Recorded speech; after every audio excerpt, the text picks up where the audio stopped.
అజహాతి యదా కామాన్ సర్వాన్ పార్థ మనోగతాన్ ఆత్మన్యేవాత్మనా తుష్ట స్థిత ప్రజ్ఞ సదోచ్యతే. కాబట్టి ఎవరి మనసులో అయితే ఈ కోరికలన్నీ లేకుండా పోతాయో వాడు ఎవరైతే తన ఆత్మీయను తాను మనస్సుని నిలిపి ఆ యొక్క కోరికలు లేకుండా చేసుకొని సంతృష్టిని పొందుతాడో వాడే స్థితప్రజ్ఞుడు అని చెప్తున్నారు. ఇంకేం చెప్తున్నారంటే దుఃఖేషు అనుద్విగ్నమనా సుఖేషు నితస్పృహ వీతరాగ భయక్రోధ స్థితధీర్ మునిరుచ్యతే.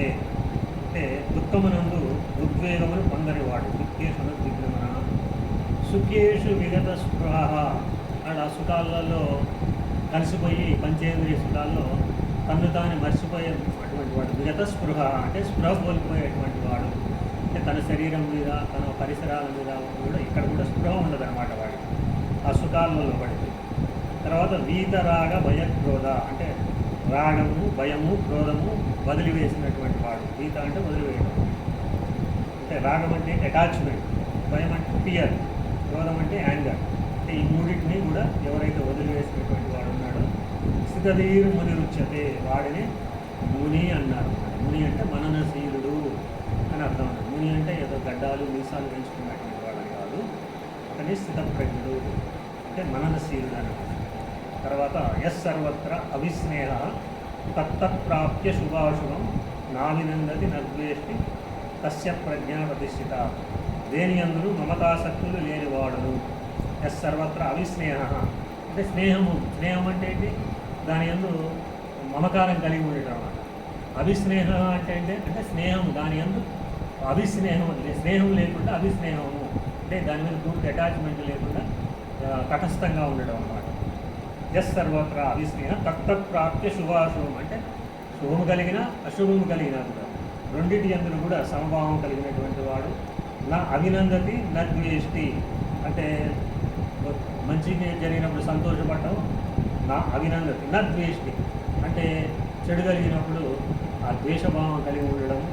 ఇవన్నీ లేనటువంటి వాడు ఎవడైతే ఉంటాడో తస్య ప్రజ్ఞా ప్రతిష్ఠిత అంటే వాడి యొక్క ప్రజ్ఞ, వాడి యొక్క మనసు బుద్ధి ఇంద్రియాలు కూడా ఆ పరమాత్మలో స్థిరంగా నిశ్చలంగా నిలబడి ఉంటాయన్నమాట. తస్య ప్రజ్ఞ ప్రతిష్ఠితమై ఉంటాయన్నమాట.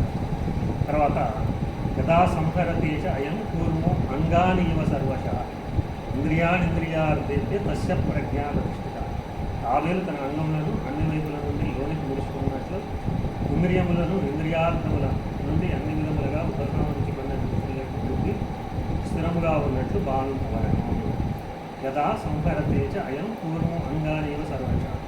ఈ తాబేలు ఏం చేస్తుందంటే దానికి ఒక ప్రతికూల పరిస్థితులు ఏర్పడినప్పుడు దాని యొక్క అవయవాలన్నింటినీ కూడా ఆ డిప్పలోనికి లాగేసుకుంటున్నాను. అదేవిధంగా ఏ సాధకుడైతే ఇంద్రియార్థేభ్య తస్య ప్రజ్ఞా ప్రతిష్ఠిత అంటే ఇంద్రియాలని ఆ ఇంద్రియ విషయాల నుంచి మరలించి తనలో ఆత్మ లోపల ఎవరైతే స్థిరంగా ఉండగలుగుతాడో వాడి యొక్క ప్రజ్ఞ ప్రతిష్ఠిత అంటే స్థిరంగా ఉంటుంది.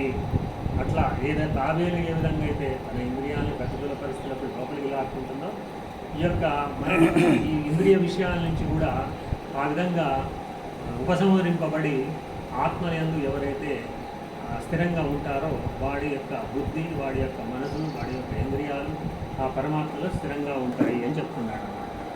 ఇంకేం చెప్తున్నారు?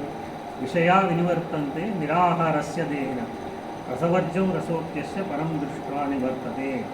ఇంద్రియముల ద్వారా విషయములు గ్రహింపని వారి నుండి ఇంద్రియార్థములు మాత్రం వైదొలగవు, కానీ వాటిపై ఆసక్తి మిగిలి ఉండదు. సప్రజ్ఞకు పరమాత్మ సాక్షాత్కారమైన వలన వారి నుండి ఆ ఆసక్తి కూడా తొలగిపోవును.